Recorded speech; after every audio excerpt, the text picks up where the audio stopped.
excited.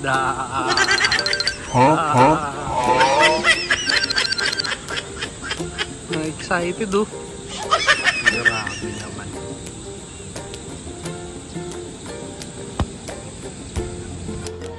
Alright.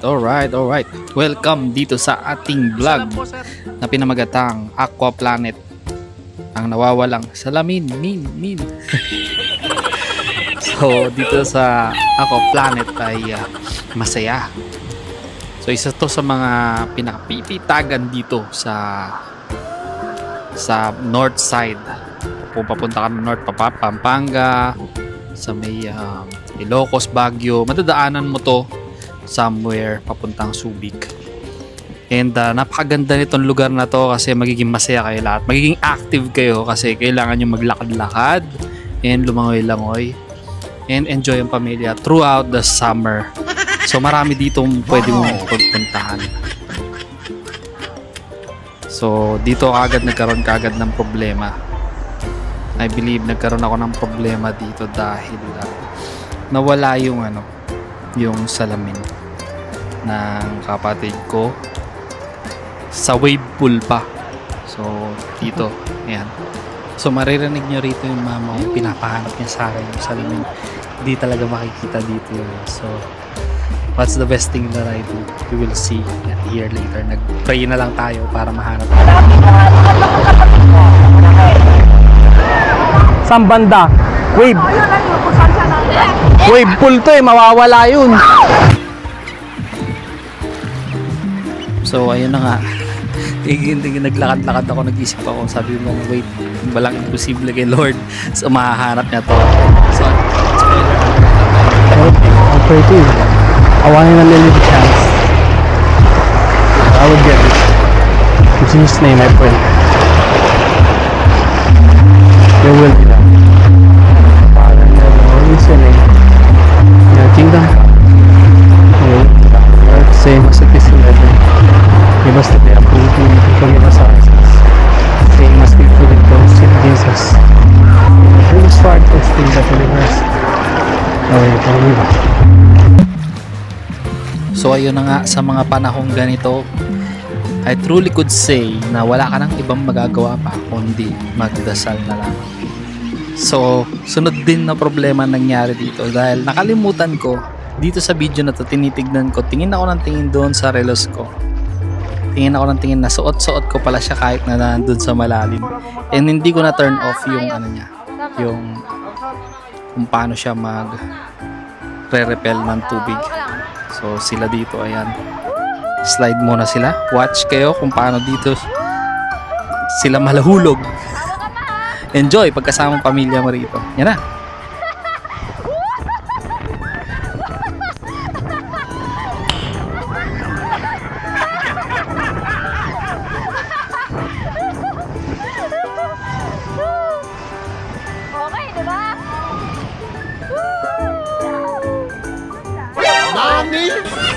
So nagtatanong si aking mama kung bakit yung landaw ba.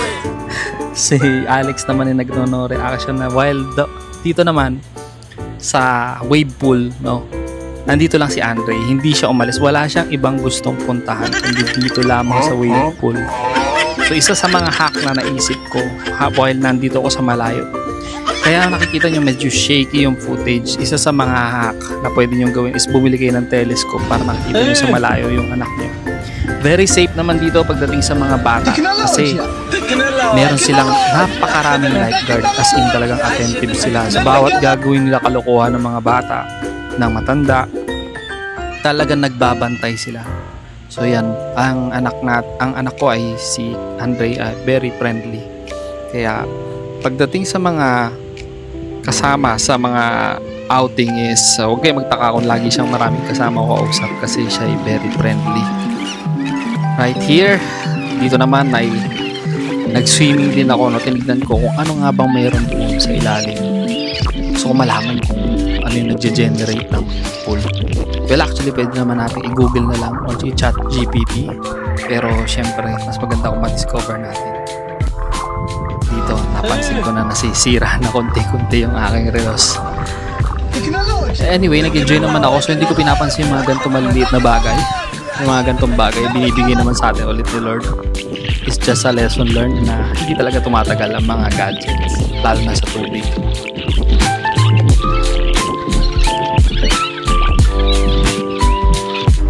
Okay na! Okay na!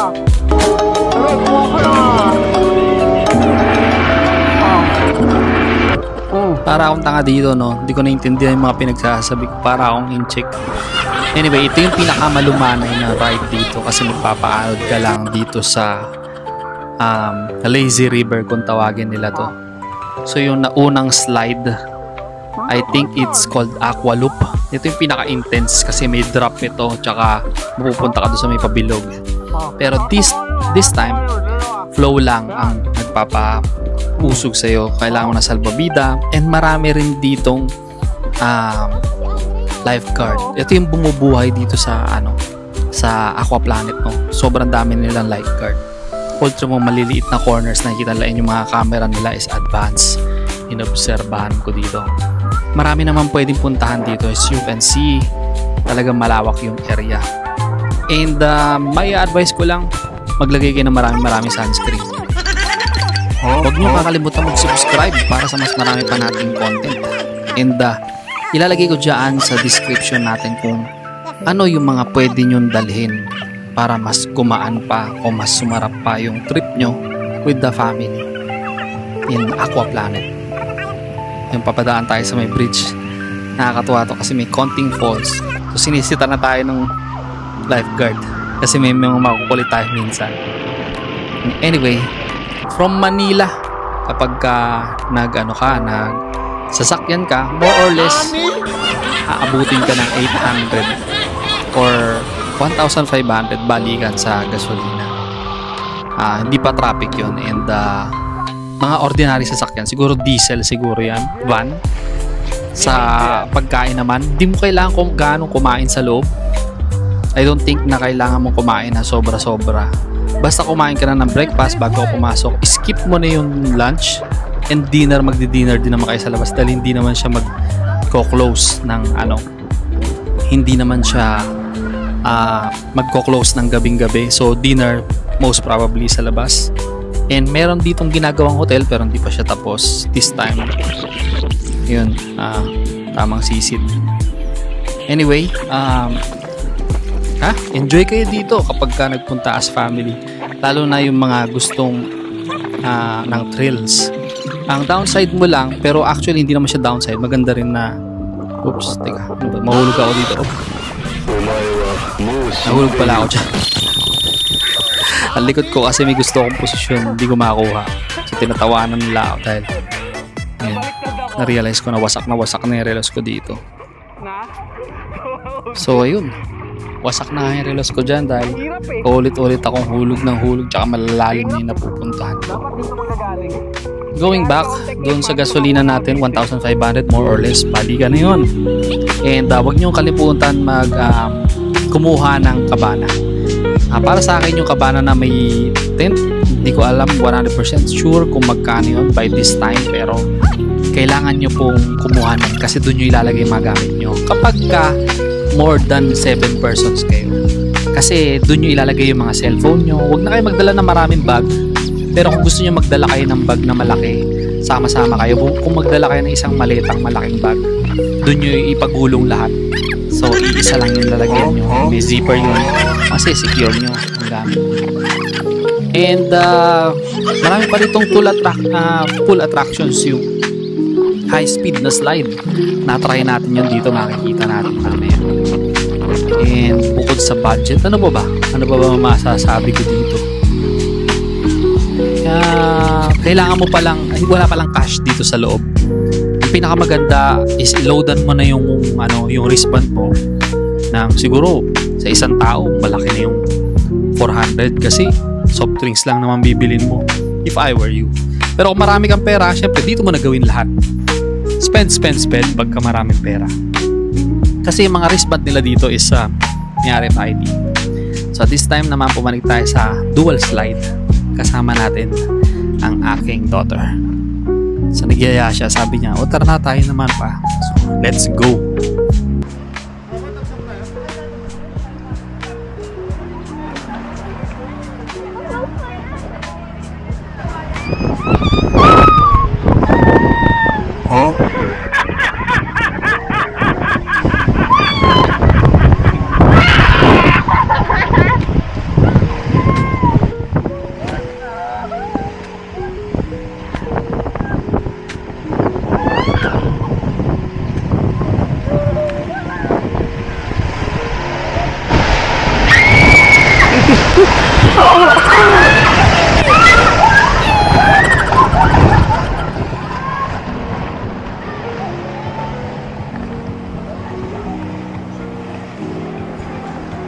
So mga ka-island, pasensya na kayo, hindi ako pala sigaw.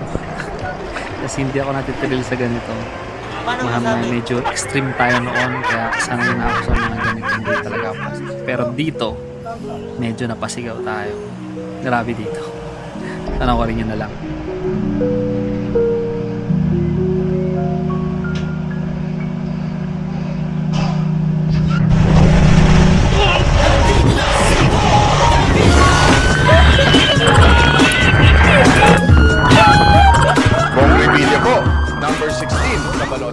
Ibang klase yun. Ramdam mo talaga yung G-force doon. Pero syempre, sandali lang naman yun eh. So dito medyo papanik tayo sa, ewan ko doon sa Splash Island, ang tawag namin dito Magellan's Drop. Nakakalimutan ko kung anong tawag dito. Pero isa rin siyang enjoy na slide. Kasama kami, buong family kami nag-slide dito. Kaya enjoy. Nakikita nyo din siya. Yan. Meron tayong video footage. Inauna na ako para makita ko sila habang bumababa.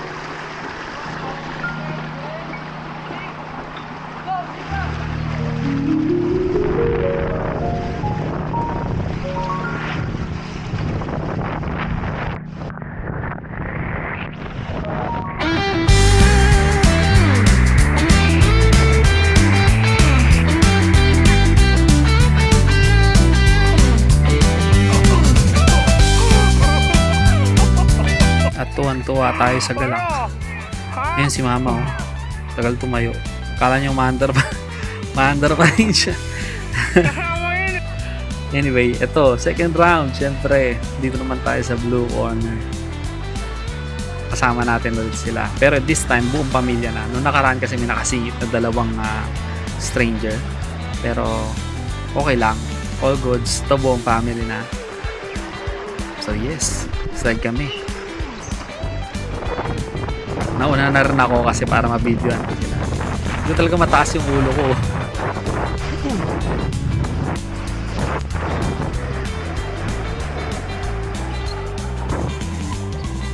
Yan.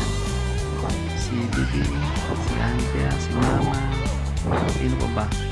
Hindi ko nakuha na ba? Ay, si Candice. So enjoy na enjoy sila. Tuwan-tuwa sa galak. Enjoy dito. Basta as long as hindi mo mina-mind o hindi mo kaanong iniintindi yung pagpanik-panik. Yan. Medyo hassle kasi kapag panik ka ng panik sa hagdan, parang medyo nakakapagod. Pero hindi rin naman, it's a good workout for you. Kung hindi mo naman araw-araw to ginagawa as a slave, okay lang din. Pero kung just for enjoyment purposes, palagay ko magkakaroon ka ng energy. Talo lang ako dito kasi ako drive papunta. Ako din ng drive pa uwi. Kaya medyo different attack ang stress sa akin. Pero siya okay lang. Basta kasama mo ang family. This time kami naman ni wifey. Alright.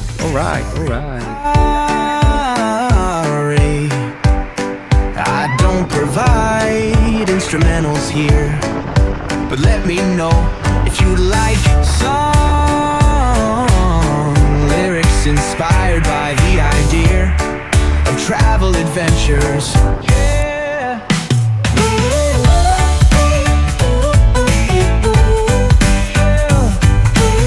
So yun nga, napaka-random no. So ililista na lang natin kung ano yung mga kailangan mo dito sa description, mga kailangan mo bitbitin. Pero yan, hirapan pa akong umalis, siguro punong-puno na. Marami kaming kinain dito, mga pizza, kung ano-ano pa. Medyo busog na ako, nahirapan akong bumaba sa Salvavida. Anyway, yan, ito naman, family, group ride. So ito no, magugulat kayo dito kasi ito yung pinaka-worst ride, lalo na ni Andrea. Siya yung nasa right side. Ito yung first ride. Worst ride para sa kanya siguro. Pero it's thrilling. Ayan na.